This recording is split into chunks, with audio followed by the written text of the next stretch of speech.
Here's why Georgia's win over Texas proves that Kirby Smart is still on top of his game. He's not regressing. He's not taking a step back. And he is still the nation's best college football coach and best tactician. So Georgia was able to beat Texas, and not just beat them, but crush them in the end, 35-10. Outside of that initial Texas drive where they kicked a field goal, they never led. Georgia had a touchdown drive following that Texas field goal drive, and Georgia led for the rest of the game. And they dominated them through the air. They came alive in pressuring the quarterback, in earning a pass rush.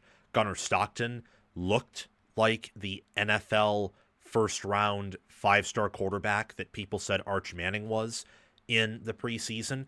And Georgia's defense looked like Georgia's defense, which they have not all season long. This has been one of the least productive and least effective Kirby Smart defenses.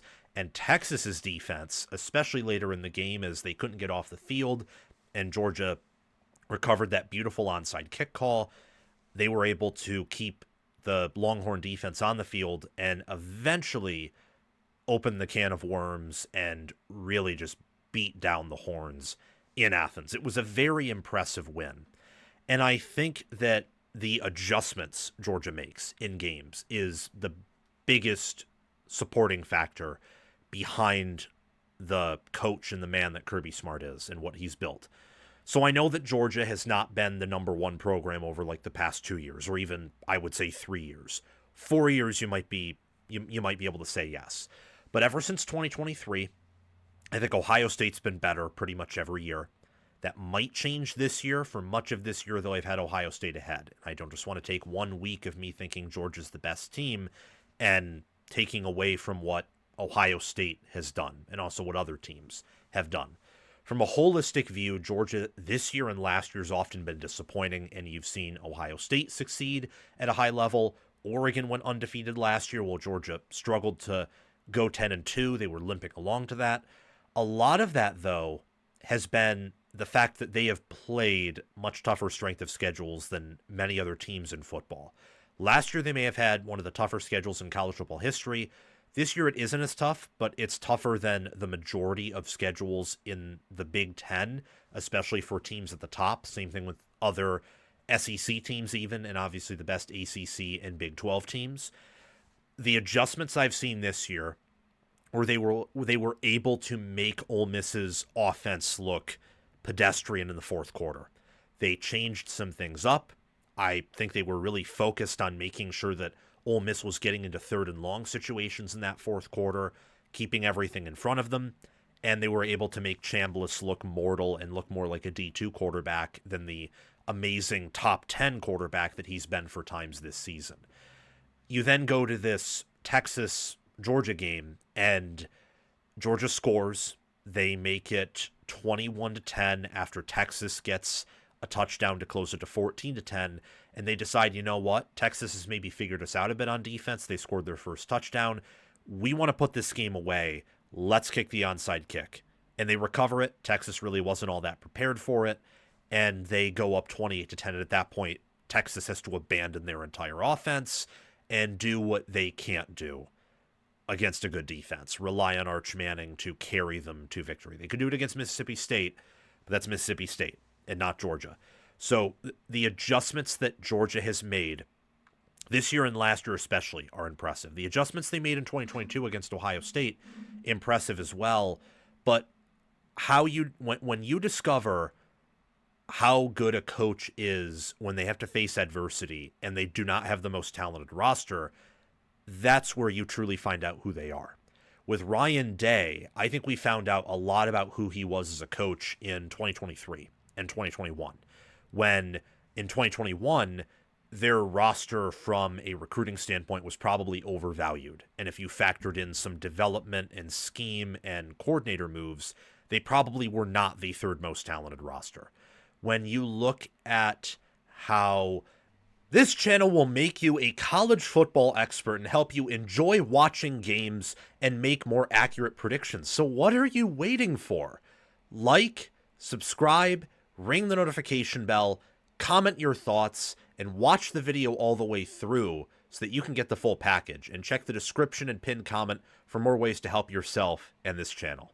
They performed in 2023, where I think the 2023 team was actually a really good Ohio State team, but it didn't fit the traditional Ryan Day team. So they had a lot of identity issues early on, and they were still able to win in spite of that and some limitations at quarterback from Kyle McCord, among other things.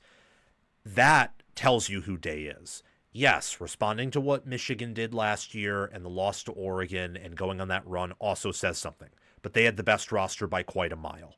This year, we'll see how they perform in the playoffs. I imagine they're much closer to being the best team in America than they were in say, 2021.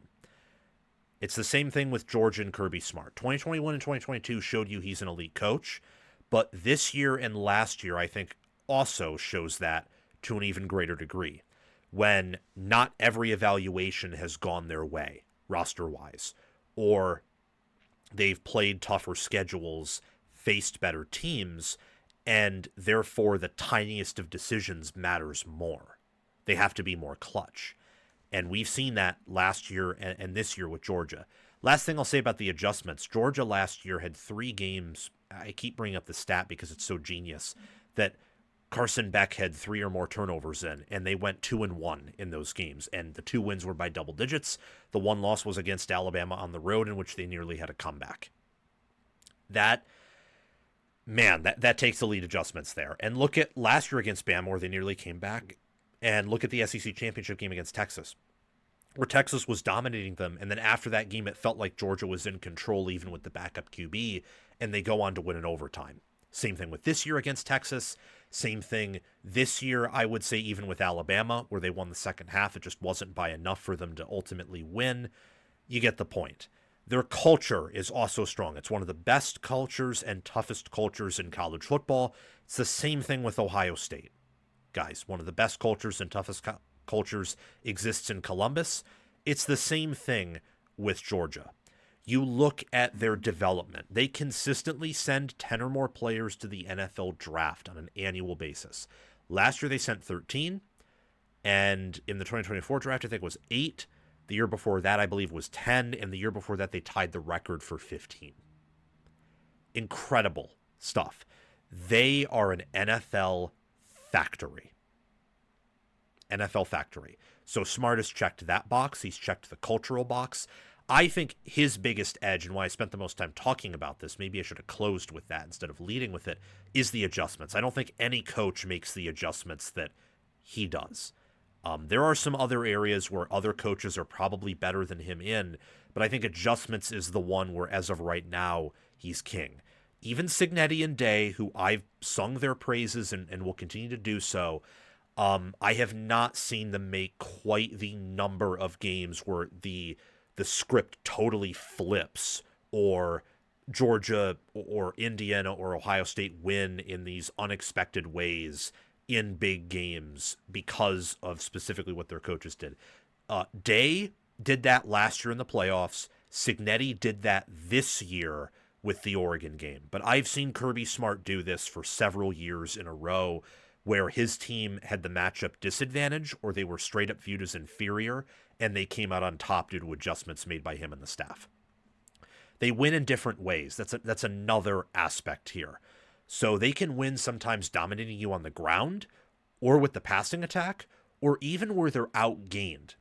SEC championship game last year. And they find ways to come out on top in those scenarios. Again, he's not the only coach to do this, but he's done this more times than I can count on a hand.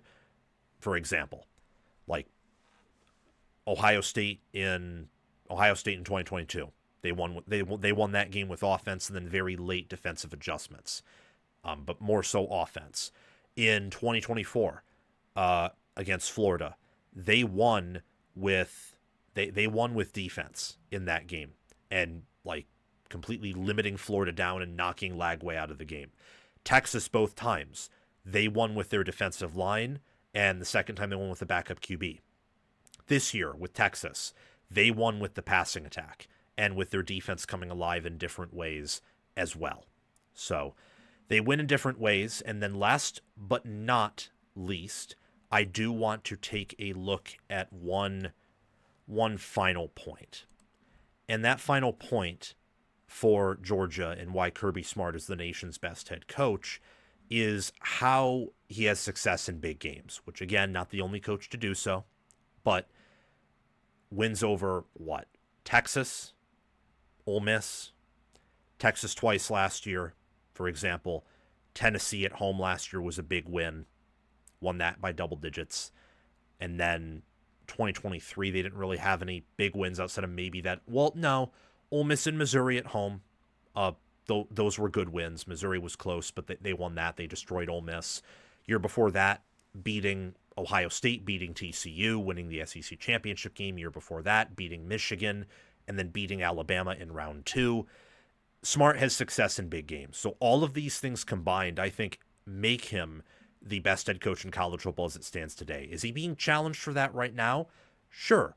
But unless you're Nick Saban, I think whoever is at the top is always going to be challenged. And even Saban himself, at the beginning of his career, had to show that he was at the top of the mountain. And towards the end, people were challenging him at the mountaintop too. That is the life of being the nation's best head coach, is you will always be challenged. But as of right now, I would give the honor of being number 1 to Kirby Smart.